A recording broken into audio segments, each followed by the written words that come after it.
பாரம்பரிய சமையல். பாரம்பரிய சமையல்ல இப்போ நம்ம பார்க்க போகிறது பப்பாளி பழம் அல்வா. பப்பாளி பழம் அல்வா செய்வதற்கு தேவையான பொருட்கள்: பப்பாளி பழம், நாட்டு சர்க்கரை, முந்திரி, திராட்சை, நெய், ஏலக்காய் தூள். பப்பாளி பழம் அல்வா எப்படி செய்யுதுன்னு பார்க்கலாம். ஃபஸ்ட்டு பப்பாளி பழத்தை பொடி பொடியாக கட் பண்ணி வச்சுக்கோங்க. இதை நம்ம மிக்சியில் அரைச்சி நம்ம நெய்யில் வதக்க போகிறோம்.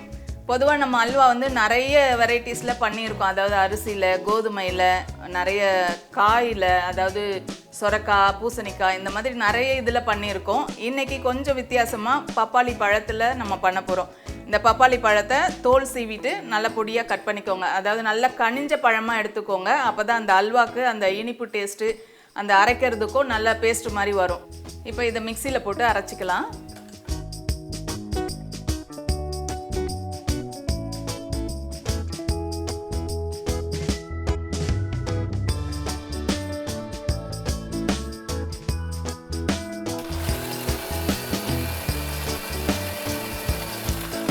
இது தண்ணி எதுவும் ஊற்றாதீங்க, அப்படியே பழம் போட்டு நீங்கள் நல்லா நைஸாக அரைச்சிக்கோங்க.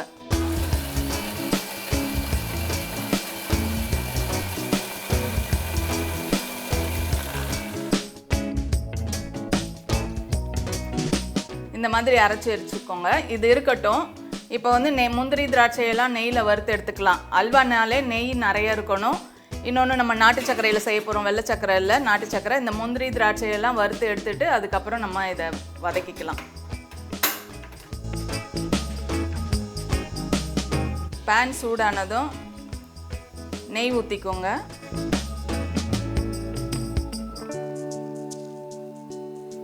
நடுவில் கொஞ்சம் நெய் ஊற்று, அதாவது அந்த பப்பாளி பழம் போட்டுட்டு நம்ம கிளறும் போது நடுவில் நெய் ஊற்றணும். அதனால் இப்போ கொஞ்சம் நெய் ஊற்றிக்கோங்க. நம்ம முந்திரி திராட்சை வறுக்கிற அளவுக்கு நெய் ஊற்றிக்கோங்க.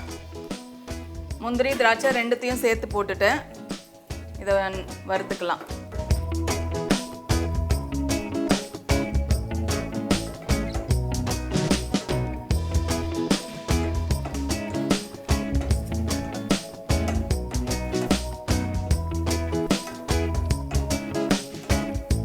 பப்பாளி காய் இருக்கு இல்லைங்களா, அதை கூட்டு வச்சு சாப்பிட்லாம். நம்ம வயிற்றில் இருக்கிற பூச்சியெல்லாம் அது சாகடிக்கும், உடம்புக்கும் ரொம்ப நல்லது. இது நல்லா வறுபட்டவனே எடுத்துருங்க.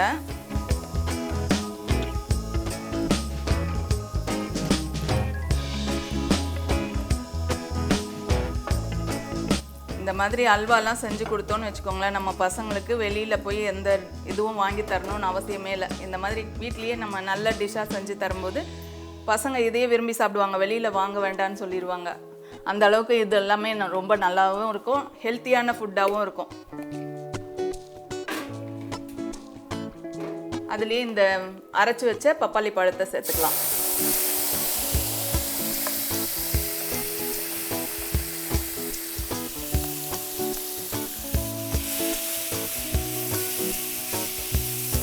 இந்த பப்பாளி பழமே நல்லா கலர்ஃபுல்லாக இருக்குது. இதில் நாட்டு சக்கரை சேர்க்கும் போது நல்லாவே இருக்கும். நம்ம ஒயிட் சக்கரை சேர்க்காம நாட்டு சக்கரை சேர்க்குறோம் இல்லைங்களா, கலர்ஃபுல்லாகவே இருக்குது. நம்ம இயற்கையாகவே நம்ம செய்கிற எல்லா டிஷ்ஷுமே நம்ம நாட்டு சக்கரை சேர்த்து செய்யும்போது அது கலர்ஃபுல்லாக தான் இருக்கும், பார்க்கவும் அழகாகவே இருக்கும்.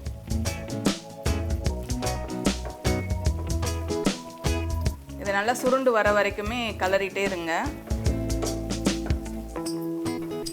பப்பாளி பழம் 1 கப்பு எடுத்திங்கன்னா 1 கப்பு நாட்டு சக்கரை கரெக்டாக இருக்கும்.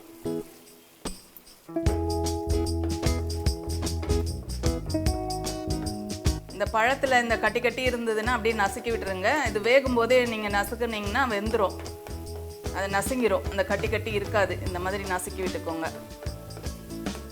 நம்ம முருங்கை மரம் மாதிரி, அதாவது முருங்கை மரம், வாழை மரம் இருக்கு இல்லைங்களா, அதில் எல்லா பாகமும் நம்மளுக்கு உபயோகமாக இருக்கும் இல்லைங்களா, அதே மாதிரி தான் இந்த பப்பாளி மரமும். அந்த இலையை எடுத்து நம்ம டெங்குக்கு அந்த கஷாயம் காய்ச்சி குடிப்போம் இல்லைங்களா, ஃபீவர் வந்தால் அதுக்கும் நல்லது. இன்னும் காய் நம்ம வயிற்றில் இருக்கிற பூச்செல்லாம் சாகடிக்கும். அந்த காயையும் நம்ம சமைச்சு சாப்பிட்லாம். இது கொஞ்சம் திக்கான பிறகு நம்ம நாட்டு சக்கரை சேர்த்துக்கலாம். நல்ல இனிப்பு சுவை அதிகமாக வேணுன்றவங்க கொஞ்சம் அதிகமாக சேர்த்துக்கோங்க.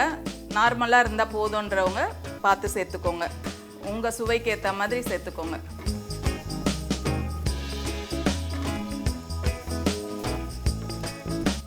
நாட்டு சக்கரை போட்டோடனே கொஞ்சம் மெல்ட் ஆகும். அப்படியே கலரிட்டே இருங்க, அது சுருண்டு அந்த பாத்திரத்தில் ஒட்டாமல் வரும். எப்பவுமே ஒரே மாதிரி செய்யாமல் இந்த மாதிரி வித்தியாசமாக செஞ்சு கொடுக்கும்போது நம்மளுக்கும் வீட்டில் நல்ல பாராட்டு கிடைக்கும். நம்ம இந்த பழத்தில் கூடவா அல்வா செய்வாங்க அப்படின்ற மாதிரி எல்லோரும் நம்மளை பாராட்டுவாங்க. இப்போ கொஞ்சம் நெய் சேர்த்துக்கோங்க.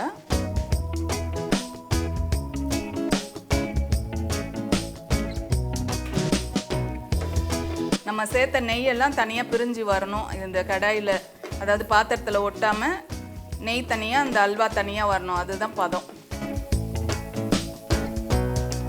பாருங்கள், ஓரத்துலலாம் அந்த நெய் தெரியுதுங்களா பிரிஞ்சு வர்றது.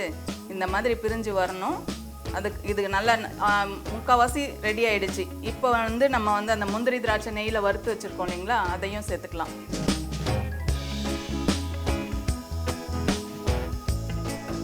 சேர்த்துட்டு அது கூட கொஞ்சம் ஏலக்காய் தூள் சேர்த்து கலரிக்கோங்க. இது ரெடி ஆகிடுச்சு அல்வாவை. இது நீங்கள் பப்பாளி பழத்தில் தான் செஞ்சேன்னு சொன்னால் தான் தெரியும். இல்லைன்னா நம்ம அந்த திருநெல்வேலி அல்வா ஸ்டைலில் பாருங்கள் எவ்வளோ சூப்பராக இருக்குது. அது கடாயில் பாருங்கள் இப்படி ஒட்டாமல் நல்லா உருண்டு ஓடணும். அந்த மாதிரி இருக்கணும். ஸ்டவ் ஆஃப் பண்ணிடுங்க. ஆஃப் பண்ணிவிட்டு இப்போ ஒரு பவுலில் மாற்றிடலாம்.